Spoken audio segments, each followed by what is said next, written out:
Acute bronchitis, سال شدید، کھانسی، بخار۔ سانس کی نالیوں کی سوزش، یہ سانس کی نالیوں کی سوزش ہے جو جراثیم، وائرس یا گلے اور نالیوں میں خراش پیدا کرنے والے کیمیائی مرکبات سے ہوتی ہے۔ زکام اور انفلوئنزا جو وائرس کی وجہ سے ہوں یا الرجی کے باعث، اس کے بعد گلے اور سانس کی نالیوں میں سوزش ہو جاتی ہے۔ کالی کھانسی کا مجموعی عرصہ 21 دن ہوتا ہے۔ کبھی کبھی گلے میں سوزش ہو جانے کی وجہ سے علامات کافی دیر تک بعد تک بھی چلتی رہتی ہیں۔ تمباکو نوشی، نسوار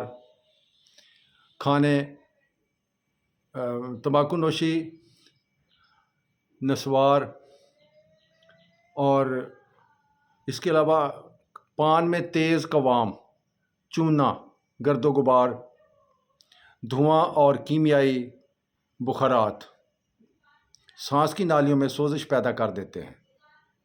سڑکوں کی تعمیر کے دوران گرد و غبار سے متاثر ہو کر لوگ کھانسی اور دمہ کے مریض بن جاتے ہیں۔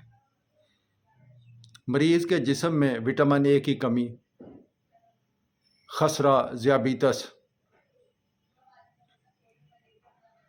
اور ایڈز کی وجہ سے اس بیماری کے بڑھنے کا اندیشہ زیادہ ہوتا ہے۔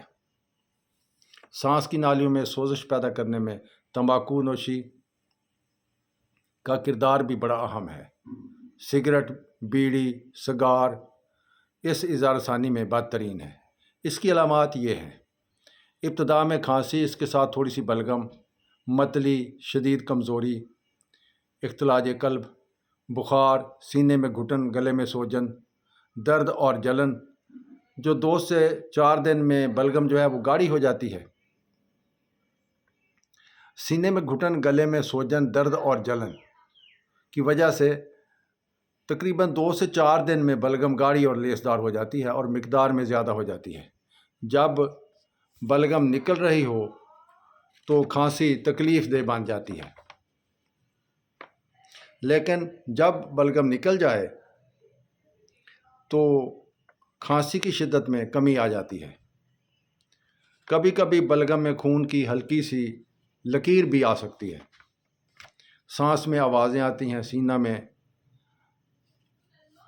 نمونیا کی مانند گھٹن محسوس ہوتی ہے۔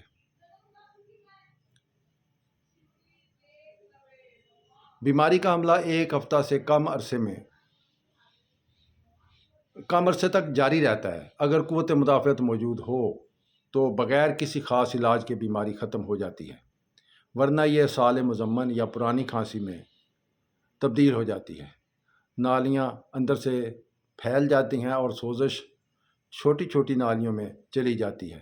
ایسی صورتحال میں کھانسی زیادہ شدید اور بلغم نکالنا نہایت مشکل ہو جاتا ہے۔ اس کا علاج اس طرح سے ہے کہ مریض آرام کرے، غذا ہلکی اور سیال ہو، تھوڑی مقدار میں کھانا بار بار کھلایا جائے، گرم دودھ، اس میں انڈا ملا کر یا دودھ میں کمپلان، ہارلکس کو دودھ میں ملا کر دینا قوت مدافعت بڑھاتا ہے۔ دھویں، سگریٹ اور گرد و غبار سے بچیں۔ کھولتے پانی میں 1 چمچ ٹینکچر بینزوئن ڈال کر بھاپ لی جائے۔ کھانسی کا شربت اور اس کے ساتھ ایمپیسیلین، ایموکسیلین، ایرتھروسیلین، سیپٹران، کیمرول اور ٹیٹراسائلین مشہور ادویات ہیں۔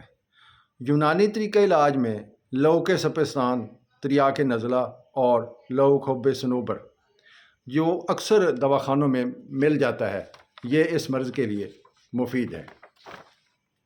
حکیم کبیر الدین کے ایک نسخہ کے مطابق زنجبیل 3 ماشا، گل دھاوا 3 ماشا اور کوکنار 1 ماشا کو پانی میں ابال کر دن میں 2 سے 3 بار لیں، یعنی مریض کو پلایا جائے۔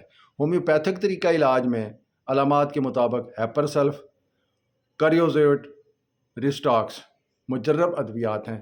علامات کے لحاظ سے دوائی کا انتخاب کیا جائے۔